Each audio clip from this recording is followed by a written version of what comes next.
I just wanted to say something before I move on. See, you guys are in your, at the threshold of the dreams that you want to achieve. Please sit down, it's going to be slightly longer. And you guys are going to actually determine how the environment around you is going to progress along with you. You must know that at no point in your life is something impossible. At no point. You could be in a place, you could be born and brought up in a place like Bihar, like I have done, and be a big enough star to come and talk to people in Coimbatore as a star. Or you could be in the industry like the Tamil and Telugu industry and be known as the most exciting director. Rajamouli suddenly decides that he can make a film which is, if not better, but at par with Hollywood. And he does that staying in India, and he hits the ball right out of the park. He becomes historic in just that one moment. There is a huge lesson to be learned on things like that. Everybody keeps saying success is when the right opportunity meets the right preparation, right? So you can't have the right preparation by being the engineer that you want to be, and you keep looking out for that right opportunity. But what makes the right opportunity and the right preparation come together? When does that synergy happen for you to be prepared for it? Because like they say, if you're prepared but you don't get the opportunity, it's useless. If you have the opportunity, you're not prepared, it's not useless. But they have to meet at a point, right? And that meeting happens because you will it to happen, because you want it so badly to happen. I could be walking down any street, I could be anybody, but why did that one director come and meet me and wanted me to act in that television serial? If you look at every next step in my career, I have never prepared for it. I have never imagined that this could happen. I never imagined that Mani Ratnam will call me. How would Mani Ratnam know about a guy who's doing a television series in Bombay without even seeing one episode of mine? So let's come back to that one point that happens, the synergy that happens between the right opportunity and the right preparation. And that happens when you have what is called situational awareness. So let me tell you a little bit about situational awareness. Situational awareness is when, as in the army, they say you're completely aware of what is happening around you at all times. So, as I was saying, the situational awareness happens when you're completely aware of everything that is going around you at all times. And you should be able to do that.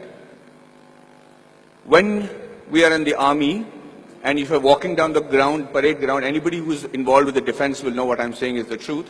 And if there's an officer walking away from the other side of the ground, you have to stop and salute him and say, Ram Ram Sarji, or whatever is the call of the unit. If you don't, they'll give you a brick in your hand and you have to shave with that brick. So, thank you, that's awesome. So, the situational awareness is because you should know when the enemy is around you or when there is danger around you. You know how that is taught to you from when you're a child? That's taught to you in the form of good manners, in the form of being courteous. So when you say a good morning, or you're saying a good afternoon, or you're looking around and helping a teacher who's carrying a book and being aware that she needs help, or you're watching around and stepping over a drain and not tripping on yourself, you should know that you're fairly evolved in the art of situational awareness. That's why people insist on teaching children good manners. And anybody who has good manners, it's not just a desire, it's not the desire just to be considered to be a polite guy, but the ability to know when somebody needs to be wished, somebody needs help, somebody is in need of assistance, or somebody has to run away. And that's why you teach your child good manners. And I will tell you today, from the bottom of my heart, I might not be completely worthy of some of the opportunities that I got, but I grabbed it like hell. And I got those opportunities simply because I was a very well-mannered person. I was able to, and with that manner, with the way you walk, with your gait, the kind of words that you use, it's very common to use normal language when you're friends and everything, but most people don't even have a vocabulary. The reason I started those classes in Kolhapur was so that I had my friends who came to me and said, Maddy, we are very good engineers, buddy. We're really good at what we're doing. But the problem is I can't speak in English, I can't speak in Marathi. So when they come from Tatas and Kirloskars for campus selections, I'm not able to communicate to them. They don't even observe a Kolhapuri boy wearing a terracotta pant and a shirt and wearing chappals and don't even consider that he could be a good engineer. So I said, the fault lies with you guys. He says, you have to break the clutter. Nobody's going to come and say, hey, you know what, maybe you're a good engineer, let me give you a shot. You have to be noticed in that very first instant. And for two reasons. One is that either you should know what is a good profession for you. If you're not able to make an impression, then quickly change it. This is not the be-all and end-all. The engineering or whichever subject that you choose to major in when you're in college does not literally have to be your lifelong profession. But give it a shot. At least know if that is a profession that you really want to pursue and excel in, because that's the only way you'll survive, is if you excel in it. If you excel in it to such an extent that you think, sleep, dream, eat, breathe that particular job. And I do that with acting. And I'm telling you, I do not know what else. I would have been a really bad soldier because I think I'm a really good actor. I'm involved completely, 100% of the time. I'm doing research. If I have free time, I'm going to YouTube and finding out what is a different method of acting. I just do that with a passion. If you're not doing that for your profession, know that you're in a secondary profession. Know that you're doing something which the Lord has not made you to achieve glory in. So you have to give it that shot.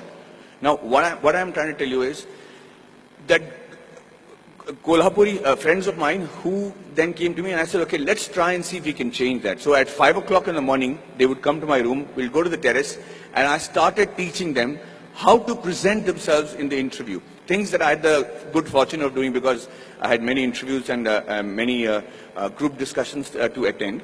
And then I started with basic things on how to shake hands, how to look somebody in the eye and speak. How do you introduce yourself? How do you shake hands with a lady as opposed to a man? How do you speak on a phone? What is dining table etiquettes? What's telephone etiquettes? When do you use a shrimp fork or a salad fork or people might think I don't require that. I'm never going to work on those things. I'm doing my father's business. But you never know.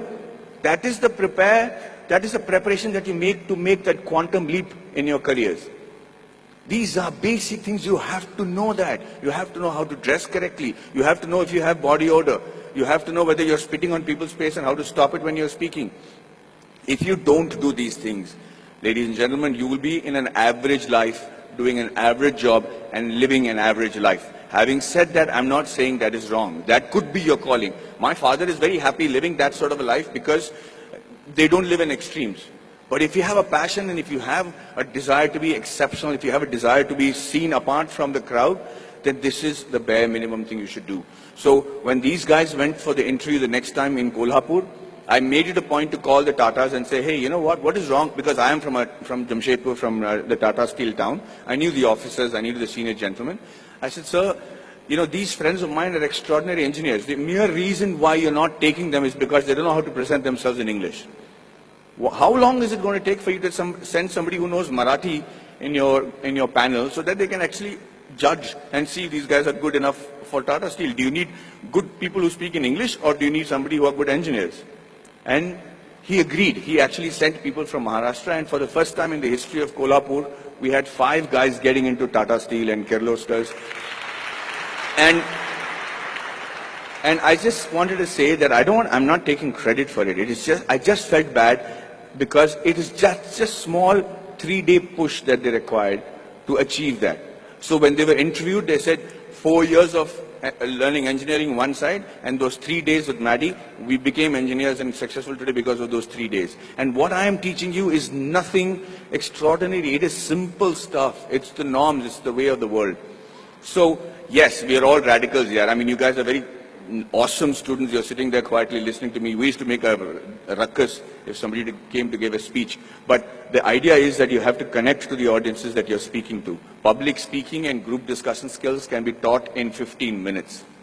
I used to challenge my students that I should say, I will hold each and every one of your attention for 15 minutes because I will say such relevant stuff that you will be forced to pay attention to me.